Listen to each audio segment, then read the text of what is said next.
Can you please also come here and sit in the next presentation is by Dr. Ismail Safkan on site response study in Tuzla and Konya.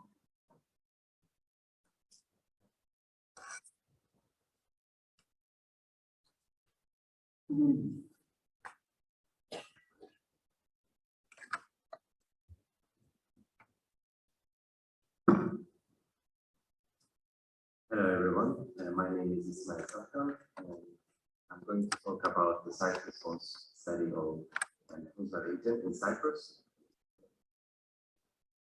In my presentation, I will be talking about the development of the region, of settlement, the previous studies conducted in the region, and the site investigation data that is readily available and initially conducted by the researchers. My site response analysis and the results. The history of Tuzla, I will give a brief information about the history of Tuzla.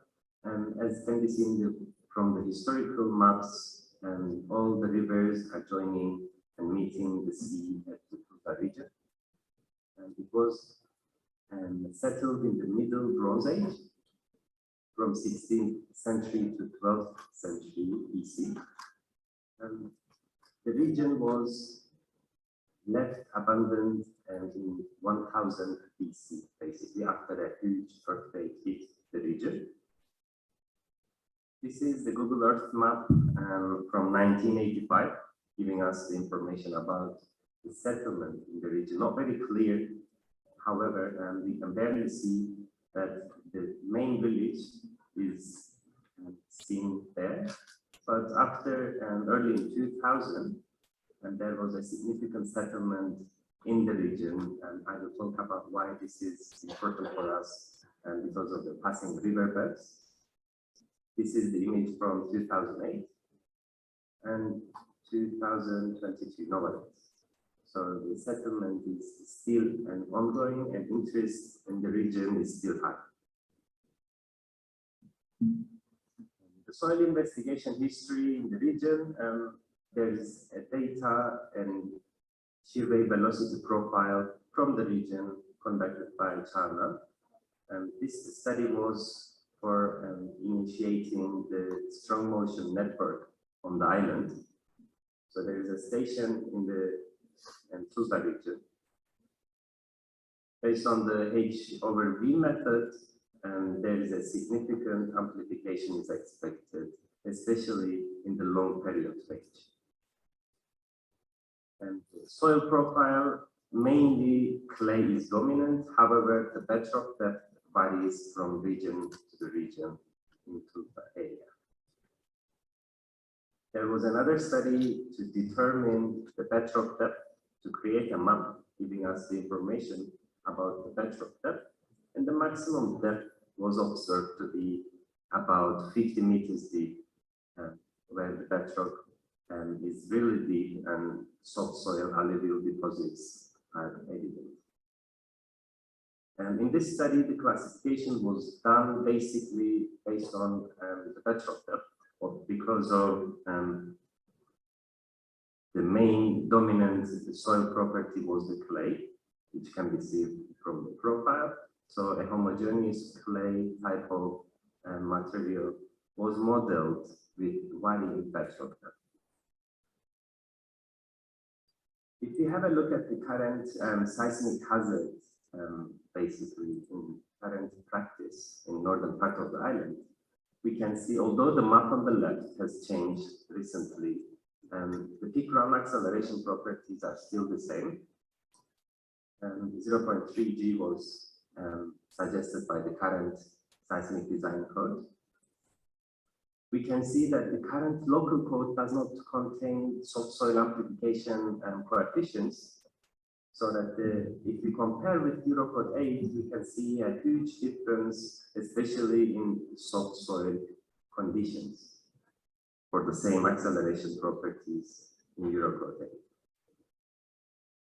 In my study, I utilized 15 ground motion data, and I modeled, as I said earlier, different thickness of the clay material in deep soil software, and I run nonlinear time history analysis for one-dimensional soil columns. And significant dissipation of energy was achieved basically as a result of soft, tall clay columns. So that this gives us an information about short period dissipation of acceleration, which we will talk soon. Our results were also compared with the local ground motion network, which was recently established on the northern part of the island. That is the station at the Tuzla region. However, the seismic events are rather recent, so we don't have any big magnitude events recently, but we utilize small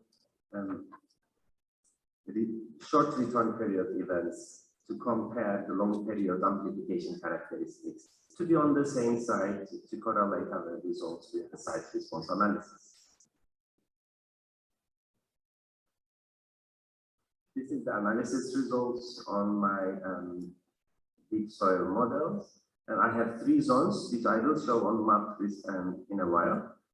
I have in my first zone from 5 to 15 meters deep bedrock, 15 to 30 meters deep bedrock zone 2, and for zone 3, 30 to 60 meters deep bedrock.